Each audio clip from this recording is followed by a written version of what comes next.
सैकड़ों पार्टियां हमारे साथ हैं और हम महा आंदोलन करेंगे, राष्ट्रव्यापी आंदोलन करेंगे। ईवीएम मशीन के खिलाफ में वही आंदोलन करेंगे जिस प्रकार से हमने सीए एनआरसी के लिए कहा था। 165 सीटों पर घोटाला हुआ है, तो ये ईवीएम मशीन हटनी चाहिए, बैलेट पेपर से चुनाव होना चाहिए। पर वास्तव में कश्मीरियों ने नहीं किया, वो आतंकवादियों का काम था, कश्मीरियों का काम नहीं था। इस फिल्म पर बैन होना चाहिए कि योगी जी अब चुनाव मत कराइए सीट पर, कि तुम्हारी एक्टिविटी में जानता हूँ वहाँ के अधिकारी डरे हुए थे, वहाँ का प्रशासन डरा हुआ था, सब लोग डरे हुए थे।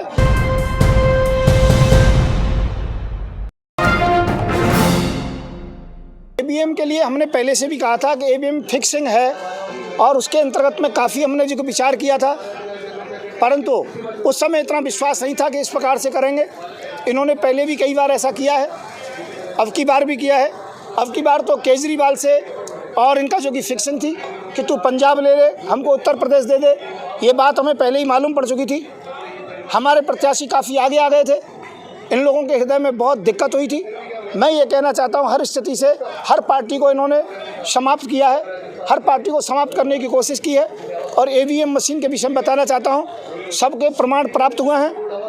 जो बड़े बड़े अफसर हैं उनकी जो कि वीडियो रिकॉर्डिंग हमारे पास में है, ऑडियो रिकॉर्डिंग हमारे पास में है, कुछ सोशल मीडिया पर भी वायरल हुई हैं। आप सभी को मालूम है, यदि सोशल मीडिया ना होती तो बड़ी मीडिया तो बिल्कुल मोदी की बिकी हुई है। तो मैं ये कहना चाहूँगा, आप हमारा सब साथ दीजिए। ईवीएम मशीन का हम विरोध करते हैं, जिसमें सैकड़ों पार्टी हमारे साथ हैं, और यदि 28 तारीख तक हमको इसका ठोस आश्वासन नहीं मिला तो हम 31 तारीख से सैकड़ों पार्टियां हमारे साथ होंगी। यहाँ पर पूरा प्रांगण भरा हुआ होगा। जी, रामराज 2.0 के रामराज की शुरुआत फिर से होने वाली है। आप पंडित हैं, आप क्यों इतना नाराज है सर? खुश होना चाहिए आप। मैं ये कहना चाहता हूँ, रामराज की परिभाषा अभी लोग जानते नहीं है। रामराज की परिभाषा क्या? रामराज वही रामराज है जिसमें शंभू की हत्या की गई थी, और शंभू की हत्या केवल इसलिए की गई थी, वो एससी जाति से था, शूद्र था, और उसका कसूर क्या था कि वो तपस्या कर रहा था। अर्थात वहाँ पर जो कि शिक्षा का अधिकार भी नहीं शूद्रों को रामराज में। मैं ऐसे रामराज को स्वीकार नहीं करता हूँ। शायद और कोई विरोध करे तो उसे देशद्रोही कहेंगे, नास्तिक कहेंगे, पर मैं ये कहना चाहता हूँ, अम्बेडकर बाबा का राज सबसे अच्छा है। यहाँ पर हिंदू मुस्लिम सिख ईसाई सब बराबर हैं। और दूसरा क्या है, ब्राह्मण क्षत्रिय वैश्य दलित सब बराबर हैं, एक थाली में भोजन करते हैं, और लगभग धीरे धीरे करके एक रोटी और बेटी हो रही है। हमारा समाज एकजुट होना चाहिए। हमारे समाज के अंतर्गत में जो दरार हैं जाति और धर्म की, ये समाप्त होनी चाहिए। तो मैं ऐसे रामराज का बहिष्कार करता हूँ। रामराज होना चाहिए, सबको समानता का हो तो ज़्यादा अच्छा होगा। परंतु मैं ये कहना चाहूँगा, सम्मुख जिस प्रकार से रामराज था ऐसा राज्य नहीं होना चाहिए। जी महाराज जी, आप कह रहे थे कि हमारे साथ सैकड़ों पार्टियां हैं, लेकिन आप अकेले नजर आ रहे हैं, तो कैसे सैकड़ों पार्टियां? नहीं, ये सांकेतिक धरना है, ये हमारी पार्टी की ओर से, मेरी तरफ से है, क्योंकि मैं इस समय कोविड को जो कि पालन करते हुए और प्रशासन इत्यादि से ज़्यादा परमिशन नहीं मिली, तो मैंने कहा हम अकेले आ रहे हैं, 10-20 लोग ही आ रहे हैं, कोई दिक्कत नहीं है, ज़्यादा कोई परेशानी होने की ज़रूरत नहीं है। तो मैं ये कहना चाहता हूँ, हमें ज़्यादा जो कि परमिशन भी नहीं मिली है। अब 20 आदमी की परमिशन मिली है, इसमें 20 से ज़्यादा तो आप लोग भी हैं, मीडिया वाले भी हैं। तो मैं ये कहना चाहूँगा, आजकल सांकेतिक धरना है। महामहिम मोदी जी के पास में जो कि लेटर जाएगा, रिसीविंग प्राप्त होगी, और बताया जाएगा उसमें कि ईवीएम मशीन को हटा के बैलेट पेपर पर चुनाव कराया जाए। इसमें काफ़ी घोटाले मिले हैं, निष्पक्ष जांच होनी चाहिए। 28 तारीख तक हमें आश्वासन इस बात का मिले कि हाँ, इस बात पर सरकार काम कर रही है, महामहिम मोदी जी काम कर रहे हैं, निर्वाचन आयोग इस बात पर जो कि विचार कर रहा है। यदि ये आश्वासन मिला तो कोई दिक्कत नहीं, हम शांति से बैठ जाएंगे, समय का इंतजार करेंगे। और यदि लिखित में हमें आश्वासन नहीं मिला तो 31 तारीख से सैकड़ों पार्टियां हमारे साथ हैं और हम महा आंदोलन करेंगे, राष्ट्रव्यापी आंदोलन करेंगे। ईवीएम मशीन के खिलाफ में वही आंदोलन करेंगे जिस प्रकार से हमने सीए एनआरसी के लिए कहा था। पूरे देश में शाहीन बाग भी बैठे थे, उसमें मुझे जेल भी जाना पड़ा था। जिस प्रकार से हमने किसान आंदोलन किया था, उसमें हमको आतंकवादी तक भी कहा गया था, पर किसान बिल वापस लेना पड़ा था। इसी प्रकार से ईवीएम मशीन के विरोध में हम आंदोलन करेंगे। हमें चाहे आतंकवादी कहें, चाहे कुछ भी कहें, परंतु बैलेट पेपर को पास करा करके रहेंगे। सर, जो चुनाव हुआ है उसमें जो राजनेता है वो खामोश है, और जब तक राजनेता बोलेंगे नहीं तब तक आपकी आवाज़ तो बुलंद होगी नहीं। आप आवाज़ तो दबा दिया जाए। नहीं, देखो, राजनेता क्यों नहीं बोल रहे, उनको डर है। सरकार हर बात में जांच की बात करती है। जो भी कोई आगे बढ़ता है, कोई भी पार्टी आगे बढ़ती है, उसकी जांच की बात की जाती है। मैंने जब गोरखपुर में चुनाव लड़ा और वहाँ पर पीठाधीश के सामने हम बैठे हुए थे, खर्चे की बात चल रही थी। तो मैंने वहाँ पर बताया, उन्होंने कहा 40 लाख रुपए तक आप खर्च कर सकते हो। मैंने प्रश्न किया, क्या ईडी कोई जवाब नहीं लेगी हमसे कि ये पैसा कहाँ से आया 40 लाख? तो वो बगले झांकने लगे और वो कहने लगे नहीं ये जांच का विषय है। इसका मतलब है पहले आप दूसरे को फंसाइए फिर जांच करिए। मैं ये कहना चाहता हूँ, हम इसका विरोध करते हैं और जांच के बहाने से बड़े बड़े लोगों को दबाया जाता है। मायावती की आवाज़ बंद कर दी है। मायावती अंतिम सांस ले रही है, वेंटिलेटर पर है, ऑक्सीजन चल रही है उसकी पार्टी की, ऐसी पोजीशन पहुंचा दी है। जांच के बहाने से, उसके भाई को जेल डालने के बहाने से, रेप का केस लगाने के बहाने से, मेरे ऊपर भी कई बार रेप के केस लगाए गए। जब मैंने ये कहा गाय का मांस विदेश नहीं जाना चाहिए, मैं ये कहना चाहता हूँ राजनीति में इसीलिए आया हूँ क्योंकि ये जितनी भी गंदगी है वो दूर होनी चाहिए। अर्थात राजनेता जो भी आगे बढ़ता है जांच के बहाने से उनको अंदर कर दिया जाता है। इस कारण से कोई बोलने को तैयार नहीं है, पर सबका समर्थन हमारे साथ है। 31 तारीख से सभी लोग साथ में आएंगे, यहाँ बैठेंगे और पूरा जो की चर्चा होगी, राष्ट्रव्यापी आंदोलन शुरू हो जाएगा। आप तो योगी जी को हराने की बात कर रहे थे, लेकिन आपकी खुद की जमानत जब्त हो गई। मैं ये कह रहा हूँ हम हारे नहीं है योगी जी से या किसी से भी, परंतु हराए गए हैं। ईवीएम मशीन की बात इसीलिए कर रहे हैं। मैं ये कहना चाहता हूँ काफ़ी ऐसे प्रत्याशी हैं जिनके जो कि 450 वोट उसके परिवार की हैं और उसके गांव से उसको 1700 वोट पड़ी हैं।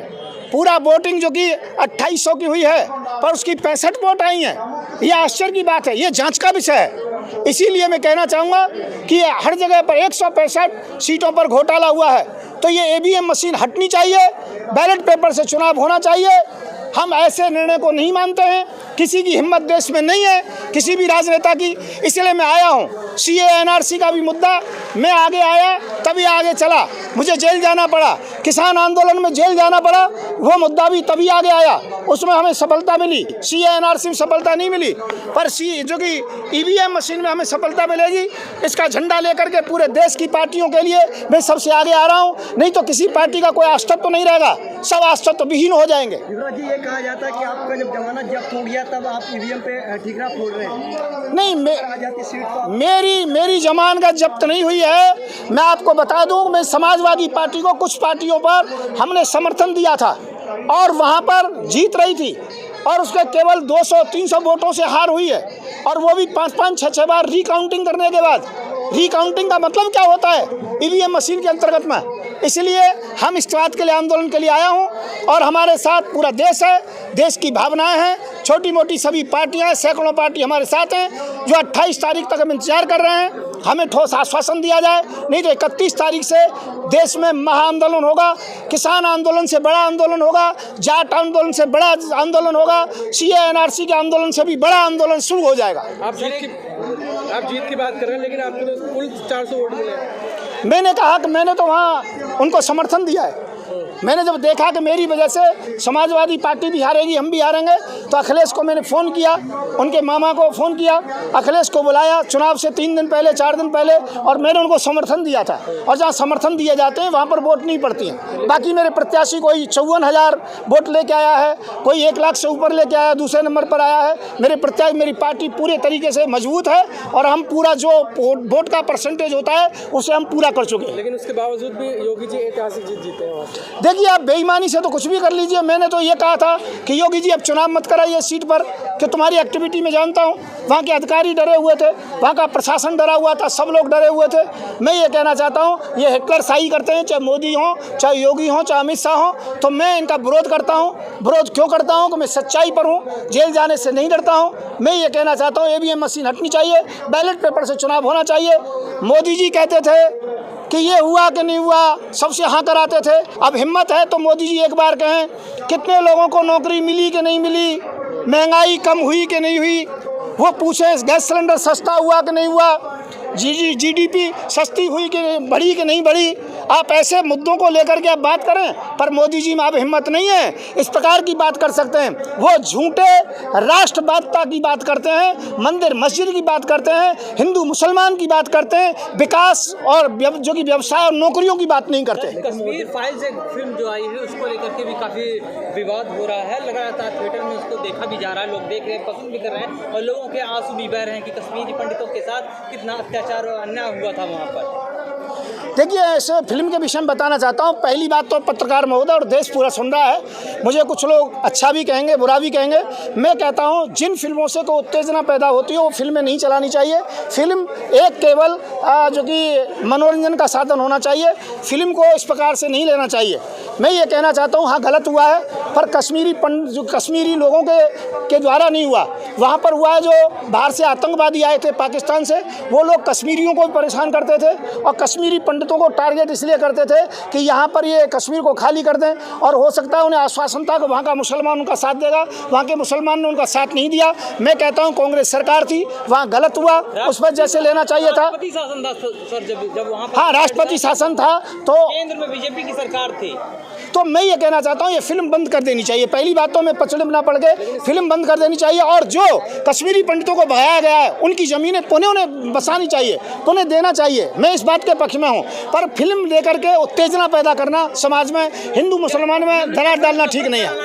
आप कहाँ ठहराते हैं कि वो फिल्म सही ढंग से बनाया गया या फिर एक तरफा दिखाया गया? मैं कह रहा हूँ ऐसी फिल्में बनानी नहीं चाहिए जिनसे किस प्रकार की बात आपस में आए। हम हिंदू भी हैं, मुसलमान भी हैं, एक जगह पर रहते हैं, एक घर परिवार में रहते हैं, एक गली मोहल्ले में रहते हैं। इससे नज़रें हमारी खराब होती हैं। कश्मीरियों के प्रति दिमाग में के अंतर्गत में ये आता है कश्मीरियों ने बहुत अन्याय किया, पर वास्तव में कश्मीरियों ने नहीं किया, वो आतंकवादियों का काम था, कश्मीरियों का काम नहीं था। इसीलिए मैं कहना चाहूँगा हर स्थिति के अंतर्गत में, किसी भी स्थिति के अंतर्गत में इस फिल्म पर बैन होना चाहिए। माहौल खराब करने की कोशिश हो रही है क्या? बिल्कुल माहौल खराब करने की कोशिश हो रही है, और दूसरे चुनाव आ रहे हैं, उनकी तैयारी हो रही है। 2024 की तैयारी करना चाह रहे हैं, हिंदू मुसलमान की बात करना चाह रहे हैं लोग।